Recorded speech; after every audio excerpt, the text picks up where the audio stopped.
Similarly, if we take the fourth root of unity, that is 1 minus 1 iota and iota minus iota. So if we check this group with respect to multiplication, then this is also an abelian group. And I'm going to leave this up to you, that you gonna solve this, and you will eventually come out with this result, that it will hold the property of commutative, and it will also have an inverse element, and also it will be having identity element and associative property, and it will be also defined with respect to multiplication.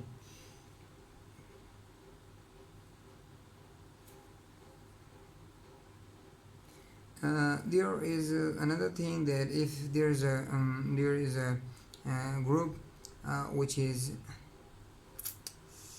having only one member, that is 1, this is also a group and abelian group.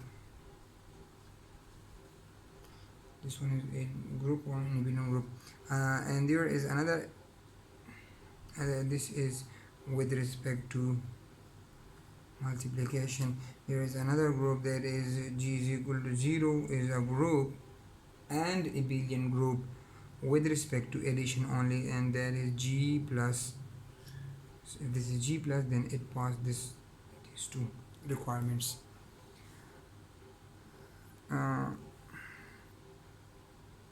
So I think that's enough for today, and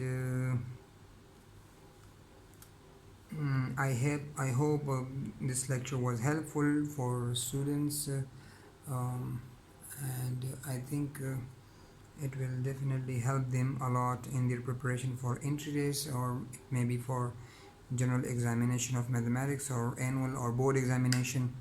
So if you guys have got any query, or you have any question, feel free to ask in the comment sections, and you can contact me, you can email me anytime you want, and I will try my level best to help you out. Wassalam.